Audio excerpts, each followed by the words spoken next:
I'm a single mother of my 8-year-old boy. Mark, when this happened, he was 5 and I was 27. I have my own house that was passed down to me from my grandparents.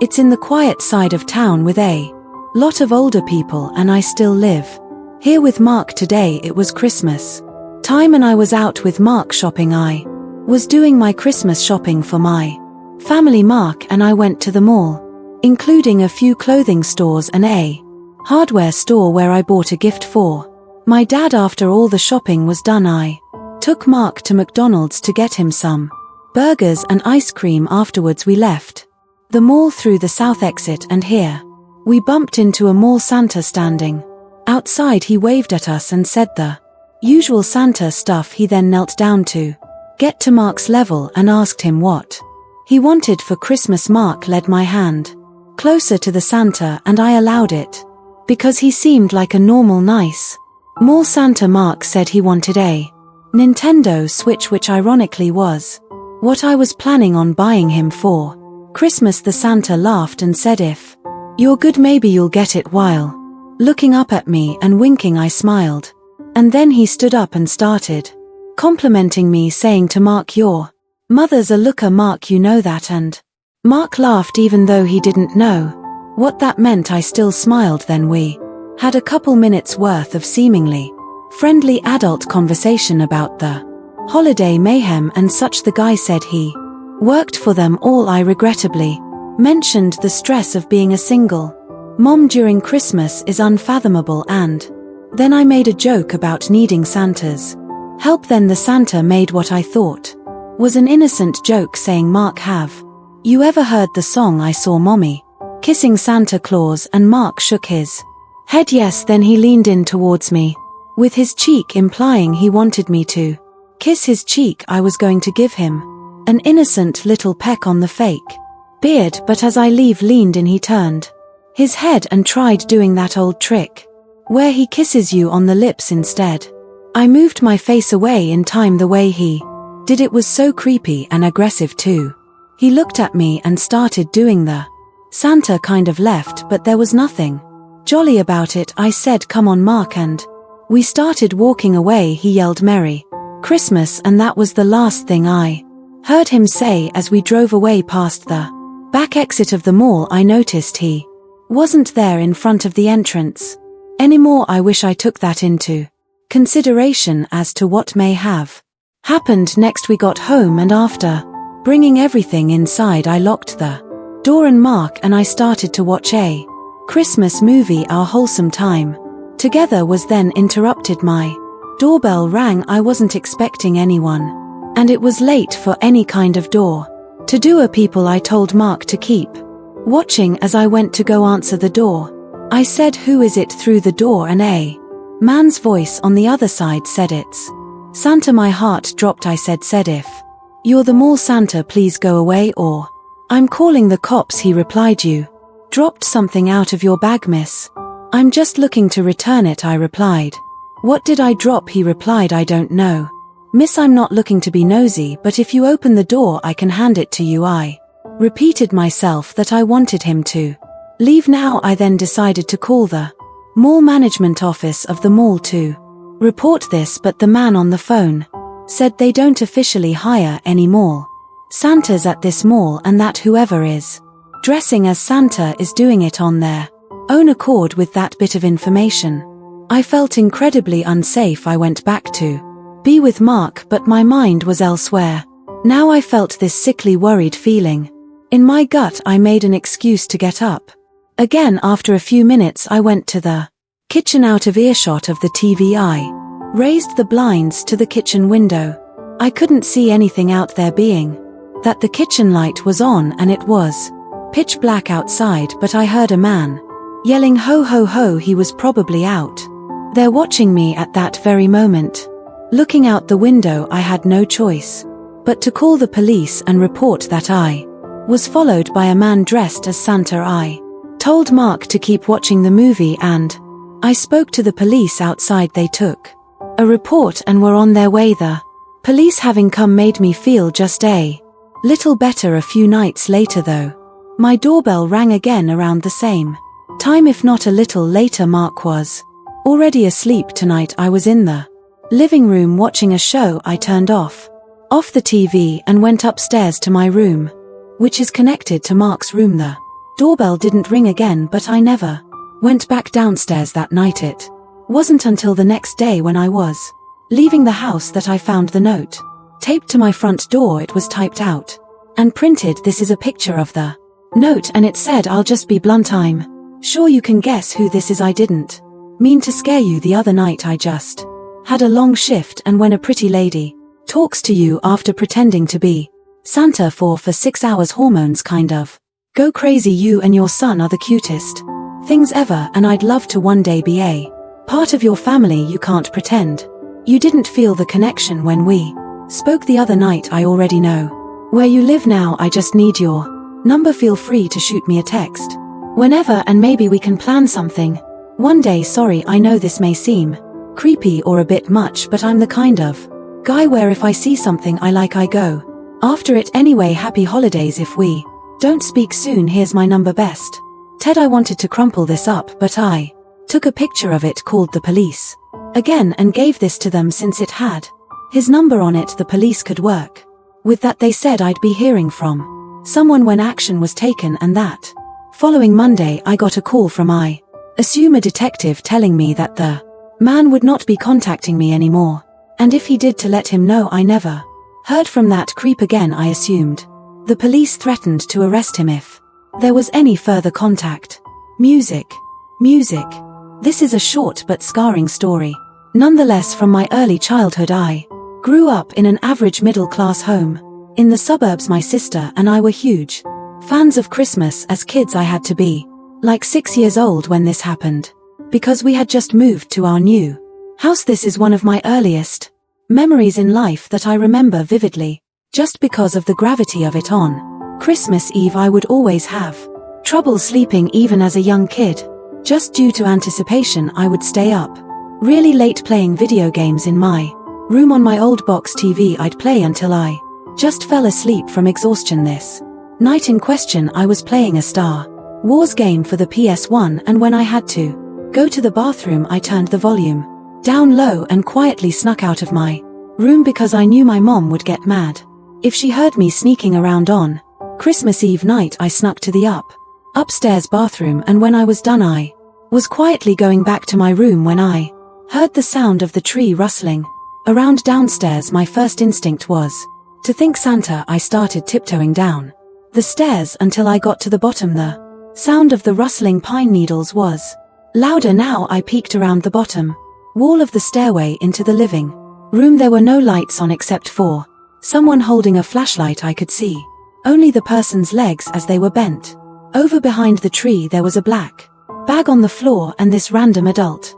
man came out from behind the tree and looked at me. He looked at me and put his pointer finger up to his mouth, and he made a shushing motion with his lips. He whispered, "Yes, I'm Santa." I was old enough and smart enough to know that wasn't what the Santa I grew up knowing looked like. I started screaming for my mom and dad as loud as I could. I remember the man started freaking out, deciding whether or not to take the bag he filled with our gifts, and he ended up running away to the front door. I don't remember if he had to unlock it or if it was already unlocked or not. I just remember him leaving through the front door, and seconds later my parents running down the stairs. I'm sure I screamed, "There was a man in here," and them seen the black bag on the floor filled with our would have been stolen gifts proved that.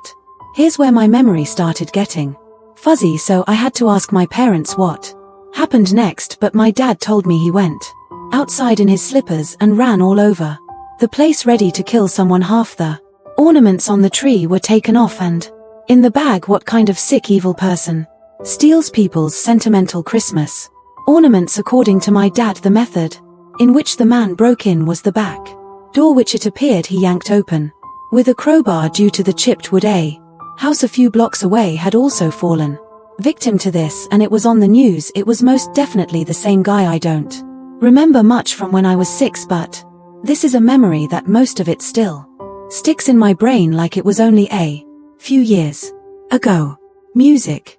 It was December 2020. My fiancé and I Bought a house together a few years ago. It's a cute house in a decent neighborhood, a nice area to raise a family. That's why what happened 2 years ago was all the more shocking and disgusting. We know all of our neighbors, both our next door neighbors and the 3 closest neighbors across the street. Everyone is friendly enough, but you truly never know the skeletons hidden in someone's closet. Our neighbor, Paul to the right, always seemed nice. The few times we'd speak, but he never really spoke too much. I'd see him outside almost every day, either coming or leaving for, I'm assuming, work, though I never knew what he did for a living. At this time I hadn't seen the guy in a few days, and his car hadn't moved from his driveway. Obviously that in of itself isn't any cause for alarm. All the neighbors, including Paul, had their lights up already. I found it interesting how Paul, a single man in his 40s, would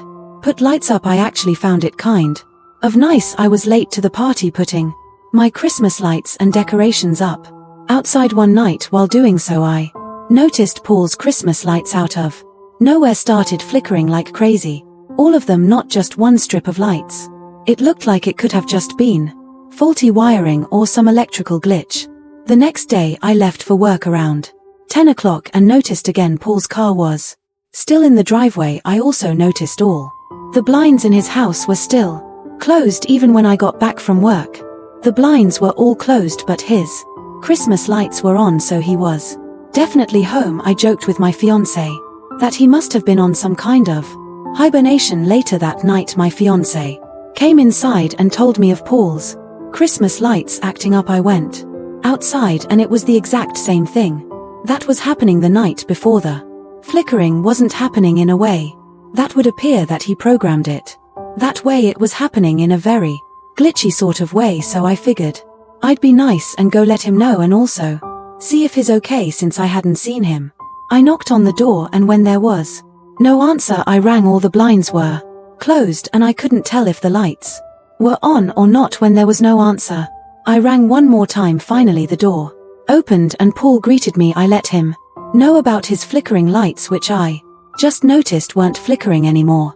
I promised him I wasn't making it up. He said he wasn't aware of that and thanked me. I asked if he was all right, as I hadn't seen him in a while. He said he was just feeling under the weather. He was acting a bit off. Then I heard something from inside the house. At first I thought I was imagining it, but it sounded like a child screaming for help. Paul didn't have any kids. I was about to ask him, "Did you hear that?" but on the spot I decided not to. I said goodbye and walked back to my house. Then I told my fiancé to call the police. Right now I think Paul has a child in his house. Her reaction was literally, "What did you say?" I said, "I think Paul kidnapped a child." So I called the police and said I think I heard a child screaming inside my neighbor's house. My neighbor, who doesn't have kids and hasn't been leaving his house the past week or two. I asked to keep who made the call anonymous, though I knew Paul wouldn't be so stupid as to not know it was me who made the call. Sure enough, the police arrived and entered his house on an exie, and when I heard what they found, I was appalled. There was a young boy locked in the basement. He had been locked down there for 4 days. The boy had been kidnapped from a completely different town. As far as the flickering lights, the boy was a genius and somehow found a way from the basement to flicker the Christmas lights as an attempt to call for help and get someone's attention outside. Probably whenever he saw someone through one of the blocked off basement windows, I reckon he saw his chance to call for help when someone was at the front door. Clearly a very smart kid with great survival instincts. I'm glad he was reunited with his family. I don't want to know what was done to him, but I hope he lives a normal life and has put this behind him, knowing how serious of a crime child kidnapping is. Paul won't be getting out of prison anytime.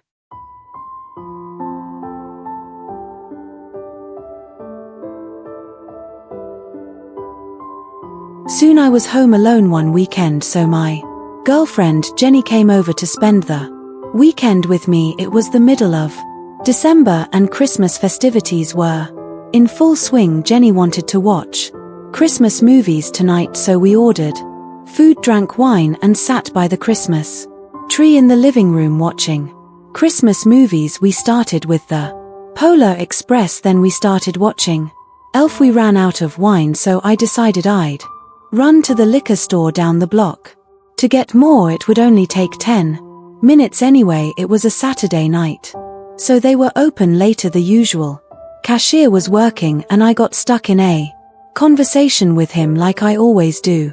Whenever I go there mid-conversation with him, I felt my phone vibrating in my pocket. I checked my phone to see who was Jenny. I interrupted the cashier saying, "1 sec," and I picked up. Jenny sounded scared, saying she keeps hearing noises from below the living room. That would mean the crawl space. I told her it's fine, there's nothing down there. She asked me to stay on the phone with her until I got back, so I did. I walked a 5-minute walk back home and Jenny was still on the couch. She had the movie paw still, saying that she was listening for sounds. When I asked her if she heard any other sounds, she said no. She asked what if there's an animal down there. I told her that's not possible, there's no openings from anywhere outside. I opened the wine bottle and we continued to watch the movie. It wasn't long after that we both heard a distinct thud type of sound from below us from the crawl space. I looked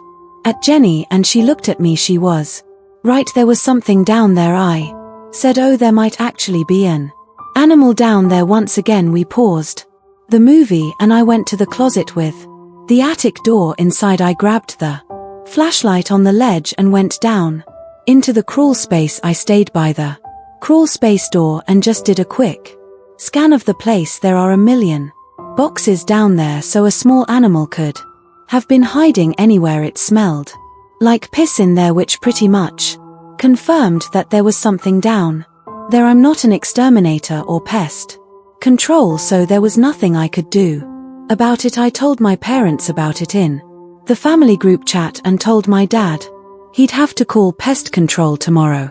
Then as I was climbing back up the stairs, I heard something from across the crawl space. I don't know what it was, but something moved. I got scared that some animal was going to run at me, so I hurried up the stairs and shut the door.